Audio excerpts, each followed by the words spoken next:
Hola, Hi, Susie. How are you? how are you? I'm good. Oh my God, it's so nice to meet you. So nice to meet you. Thank you for having me. Of course. And early in your career, it said that you were the COO and EVP for 16 years of a publicly traded real estate corporation. And then, as you mentioned, you founded the Work-Life Balance Institute for Women, and you were the founder and publisher of the Work-Life Balance magazine. You co-hosted a weekly radio show. You've done so many different things. And then I see here also what you have here on your desk, which is the book that you are the author of, Getting to Forgiveness, which I think what it says on the book, what a near-death experience can teach us about loss, resilience, and love, which is based on your own personal story, and it's really hard to imagine something like that happening to somebody and then being able to come out of it and be as positive and open and wanting to help people with personal growth. And I wanted to talk to you a little bit about your past and the path that it's taken. So maybe you can just share a little bit about that. Well, I think I was a gift. Sometimes we don't see the hardest things that are given to us as a gift, and our opportunity to what do you do with that gift? You can either be bitter, right? Or you can be better. They're about using mindfulness to cope with COVID-19, at home and in the workplace. I actually really do want to talk about that because even personally for myself, I think, as we came into it, we all had these feelings of anxiety, high anxiety, and then we kind of got used to our new normal. And so things started to kind of calm down a little bit, although there are people still worried so much about finances and That's right. health of family members. But there did start to be a little bit of a normalcy. But now as everything is starting to reopen and people are trying to figure out how they're going to go back to these lives, there is again another sense of anxiety, high anxiety about, I don't want to leave my home now. I don't know how to do this. I can't even fathom what that even looks like. Background and your personal experiences have taken you through that journey for other reasons, but you've learned how to cope with those kinds of anxiety struggles. So I think if you can share that, I think that's super helpful. Thank you. Well, okay. And I don't have all the answers, of course, but I think that being resilient, which is, I think, a powerful word at this point in time.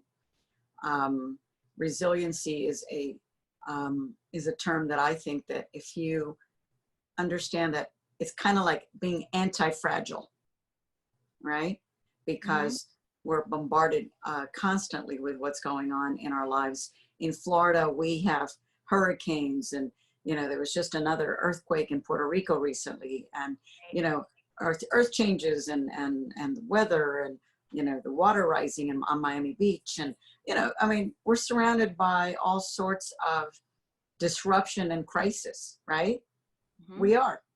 And yet if you look at it and realize that we are able to cope in one way or another, this might be a little different. Yes, of course it is a lot different. It's not really the new normal, it's the new abnormal. Yes, you're right. Right? And we really have to kind of figure out now more than ever, what is the message that Mother Earth, I'm looking at it really from a grand place. What is the message that Mother Earth is giving us? Because I don't know if you've seen images from outer space of before and afters, right? Yeah, it's wild. It's wild. And so we've had a 90-day, let's say, break since January or February, and now it's May, of cars on the road and the hustle and the bustle and all the things that all over the world, the air quality is better, the birds are singing, things are happening that had shut down. Yeah. And just a range of different things that Mother Nature has now come back, because it's been challenging. And we have not given a damn really about nature, I guess is the word, about nature. And so, regarding now and how to look at things, I think it's about looking forward as opposed to going back. And, looking at this really from a spiritual, if you will, point of view, and seeing the possibility of a glimpse of what is the potential that we are being asked to connect with. Because uncertainty, by the way, is something that we will live with every single day. Right. Yeah. And we just haven't really named it that. Every time something happens in our life, we don't really look at it with the sense of uncertainty, but in fact, it's exactly what it is. You know, a situation happens, somebody gets fired, somebody quits, or somebody gets sick, or a car accident, or an illness, or all of that is uncertainty. I've been giving these messages of mindfulness and meditation to many for the last 3-4 months. And then, you have to step back and realize that not everyone has that kind of even 5 minutes, because their day is totally different than maybe our day.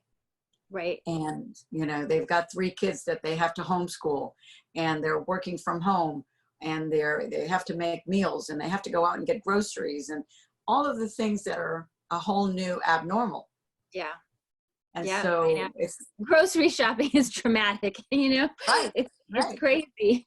So to take 5 minutes for yourself and just take 4 or 5 deep breaths, might have to be in the shower, might have to be in the toilet, when you've got that quiet time to yourself, and you can close the door, or as I said to you when we started this interview, are you in the closet? Whatever it takes. Whatever it takes. And, really it's finding the time. We can't fix what's going on. That's number one. You have to really take that in a way that really is true. This disruption, we're not going to be able to fix it. All we can do is literally go with the flow, be smart for yourself. We're not going to be able to change what it is. All we can do is to learn how to witness it, really, and be with it, pay attention to the messages that we're being given, and turn off the TV. Yes. Because if you turn on one station at 8 a.m. and you turn it on again at 8 p.m., let's say, believe it or not, it's the same information 12 hours later. You haven't missed anything in between. There is no breaking news that you had to hear. And so what it does by turning it off, it really reduces the anxiety level and the stress levels in your mind, and do something else that really opens up your mind and your heart. And you'll see that it really removes some of the fear, because fear is false evidence appearing real. That's the acronym for fear. False evidence appearing real. And so what happens is you keep replaying that over and over and over until you get to such a, you're bubbling over in this anxiety and fear. And so you can't see the light, if you will. You can't gain any clarity. And it really is something to think about. And I've given that information I coach lots of folks who unfortunately, have been on the precipice, on the edge of the cliff, if you will, because they have such fear and anxiety. And they realize that once they've turned off the TV and the constant noise, they can quash that in their spirit, in their soul, in their heart, and especially their mind, because the only thing we have control over is our thoughts, because the message is so powerful. And that's the message I received myself in the work that I've done, and also in the work that was done for me, and the messages I received from a higher power. And that is, control your thoughts. Your thoughts run everything. That, connect with meditation, because meditation is like coming home. And rediscover that tranquility and that still small voice and space within yourself. You don't need anything fancy. You don't even need an app. If you're breathing, God willing, you can meditate. And, really take the time to train your mind, because you're never going to stop the 60,000 thoughts that are coming in. A lot of people say, well, I can't keep my mind quiet. And one of the first things I say is, you don't have to worry about that. You can't shut down your mind. It's not going to happen. But what you can do is breathe. And as the thoughts come up, just thank them. You know, I have to go to the dry cleaners. I have to go grocery shopping. I have to go get this. I have to do that. It's fine. Just say, okay, then take another deep breath and come back to center, right? And blah, blah, blah, blah, blah, blah, blah. The monkey mind keeps working, right? Yes. Okay, I heard you. And if you feel strong enough that I'm not going to remember this thought, have a pad next to you and write it down, whatever the thought is, and then come back to the time and set a timer so you're not looking at your watch or your phone, and put 5 minutes and just breathe into the process. So to me, train your mind to do that, connect with your breath.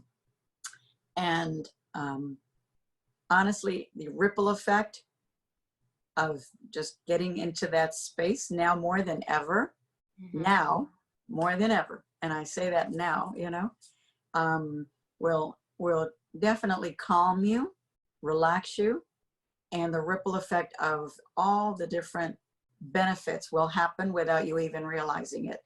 And you won't realize that it's all because you've taken those 5 minutes in the morning and before you go to sleep. Let me leave you with a quote from Buddha. Okay? Yes. Meditation brings wisdom. Lack of meditation leaves ignorance.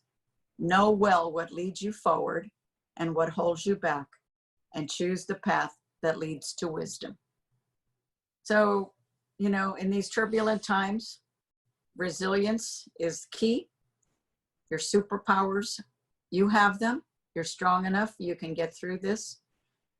Uncertainty and change happens every second of the day. Trust that to be true. Trust that to be true. You just haven't really given it a name. And now it has lots of names. But change is forever, and it's what it is. The day things don't change, then you're no longer alive. Right. Very true. Right? Yeah. So it's time now really to rebuild, right? And see things in a whole new way, and mastering uncertainty. Follow me on Facebook and on Instagram and Twitter. And I will. I'll look for you everywhere. And if anything by else. the way, 100% of the proceeds of my book go towards all the nonprofits in Broward County. I saw that. That's amazing. So, and passing that word around, I'd appreciate it, because that's really who it's for. I will. Every time. Now more than ever, they need money, obviously. It's been my honor. Thank you for taking the time. Thank you. Same here. You stay safe. You stay safe. Thank you so much, Susie. All right. My love and light. My love and light to you. Bye-bye. Thank you.